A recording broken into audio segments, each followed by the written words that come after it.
Students helpline सेंटरमध्ये आपल्या सर्वांचं स्वागत आहे. तर या ठिकाणी आपण माहिती घेणार आहोत नीट ऍप्लिकेशन फॉर्म सक्सेसफुली या ठिकाणी आपला सबमिट झाला आहे किंवा नाही याबद्दल आपण संपूर्ण माहिती घेणार आहोत. तर आपण पाहिलं असतं जे आपली नीटची या ठिकाणी 9 मार्च हे लास्ट डेट होती आपली, हे 9 मार्च एक्सटेंड होऊन आपली हे 16 मार्च पर्यंत गेलेले आहे. बऱ्याच विद्यार्थ्यांच्या या ठिकाणी फॉर्म भरत असताना आधार कार्ड अपडेट नसल्यामुळं आणि शेवटच्या काही 2 ते 3 दिवसामध्ये साईटचा या ठिकाणी मेल OTP येत नसल्यामुळं या गोष्टी सर्व ग्राह्य धरून या ठिकाणी नीटनं 16 मार्च पर्यंत या ठिकाणी डेट एक्सटेंड केलेली आहे.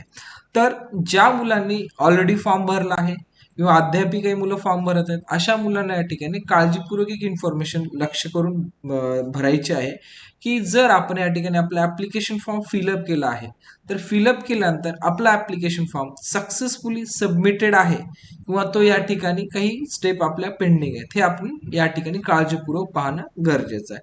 तर सर्वप्रथम या ठिकाणी जी आपली वेबसाईट आहे NEET.NTA.online.in मी हे का तुम्हाला सांगत आहे, ऑलरेडी बऱ्याच विद्यार्थ्यांना माहित आहे, पण बरेच असे विद्यार्थी आहेत की कॅफेवरती जाऊन किंवा या ठिकाणी कुठल्या तरी एखाद्या काउन्सिलरकडे जाऊन या ठिकाणी हे फॉर्म भरलेला आहे. त्यामुळे त्यांना बेसिक काय या ठिकाणी जे आपली ऑफिशियल वेबसाईट आहे हे ऑफिशियल वेबसाईट सुद्धा या ठिकाणी माहिती नाही. त्यामुळे मी तुम्हाला स्क्रीनवरती शो करत आहे की आपली NEET.NTA.online.in ही आपली ऑफिशियल वेबसाईट आहे. या ऑफिशियल वेबसाईट आल्यानंतर तुम्हाला असं होम पेज येईल. या होम पेज वरती आल्यानंतर आपल्या जे प्रिंटआउट वरती जो ऍप्लिकेशन नंबर दिला आहे, ऍप्लिकेशन नंबर टाकायचा आहे किंवा आपल्या मेल वरती जोही ऍप्लिकेशन नंबर आलाय किंवा मेसेज वरती आलाय या तिन्हीपैकी कुठलाही या ठिकाणी आपला ऍप्लिकेशन नंबर जो की स्टार्ट होतो 240 पासनं. त्यानंतर जर आपल्याला पासवर्ड माहिती असेल या ठिकाणी पासवर्ड मेन्शन करा आणि पासवर्ड मेन्शन करून खालचा सिक्युरिटी पिन टाका. सिक्युरिटी पिन टाकल्यानंतर तुम्हाला या प्रकारे तुमचं होम पेज या ठिकाणी ओपन होणार आहे. होम पेज ओपन झाल्यामध्ये यामध्ये पाहायचं आहे आपल्याला की रजिस्ट्रेशन कम्प्लिटेड आहे, ऍप्लिकेशन फॉर्म इनकम्प्लीट आहे, फीस पेमेंट या ठिकाणी इनकम्प्लीट आपल्याला शो करत आहे.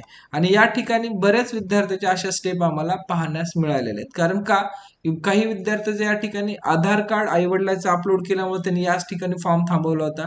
काही विद्यार्थ्यांनी या ठिकाणी फॉर्म भरत असताना त्यांच्याकडे 10चा मार्कशीट अथवा या ठिकाणी 11 किंवा 12 यापैकी कुठल्या एखाद्या मार्कशीटचं डिटेल्स नसल्यामुळं याही ठिकाणी विद्यार्थ्याच्या स्टेप इनकम्प्लीट राहिल्या होत्या.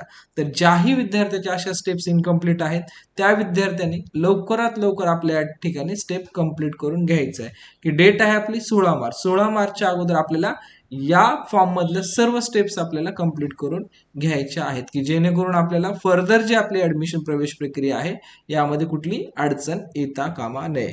दुसरी गोष्ट यामध्ये जे आता यामध्ये फर्स्ट आपण पोर्शन पाहिला की नीट इनकम्प्लीट फॉर्मला या ठिकाणी होम स्क्रीन काय येऊ शकते याबद्दल आपण माहिती घेतली. आणि नंतर आपण माहिती घेणार आहे ज्या विद्यार्थ्याचा सक्सेसफुली फॉर्म कंप्लीट आहे त्या विद्यार्थ्याला सक्सेसफुली फॉर्म कंप्लीटसाठी आपल्याला अशा प्रकारे आपल्या विंडोवरती दिसेल. रजिस्ट्रेशन कंप्लीट आहे, ऍप्लिकेशन फॉर्म कंप्लीट आहे, फीस पेमेंट या ठिकाणी कंप्लीट आहे. याच्याबद्दल इन डिटेल्स जे आपल्या विद्यार्थ्याचे ग्रुप आहेत त्याच्यात व्हॉट्सअप ग्रुप असतील अथवा टेलिग्राम ग्रुप आहेत या दोन्ही ग्रुपवरती तुम्हाला इन डिटेल या ठिकाणी इन्फॉर्मेशन दिलेली आहे की फॉर्म भरल्यानंतर आपल्याला कुठल्या स्टेप्स पाहायच्यात आणि कशा पाहायच्यात. तरी पण मी या व्हिडिओमध्ये सांगेल तुम्हाला ज्या विद्यार्थ्याचे जे विद्यार्थी लॉग इन ID पासवर्ड टाकून चेक करणार आहेत त्या विद्यार्थ्यांना आपला या प्रकारे आपली होम स्क्रीन दिसत असेल तर आपला फॉर्म कंप्लीट आहे. ज्या विद्यार्थी दिसत नसेल त्यांनी करून घ्या. किंवा दुसरी स्टेप आहे ज्या विद्यार्थ्याच्या मेलवरती म्हणजे 3 स्टेप आहे, 3 स्टेप पैकी कुठली जरी स्टेप यातली कंप्लीट असेल तर आपला फॉर्म सक्सेसफुली कंप्लीट ग्राह्य धरला जाणार आहे. दुसरी स्टेप आहे आपली मेल कन्फर्मेशन की आपल्या जर या ठिकाणी जो mail ID registered mail ID दिलेला आहे त्या रजिस्टर्ड मेल ID वरती जर आपल्याला या ठिकाणी आपली सॉफ्ट कॉपी या ठिकाणी ऍप्लिकेशन फॉर्म कन्फर्मची सॉफ्ट कॉपी जर अवेलेबल झाली असेल तरी आपण या ठिकाणी आपला फॉर्म भरून सबमिट झालेला आहे.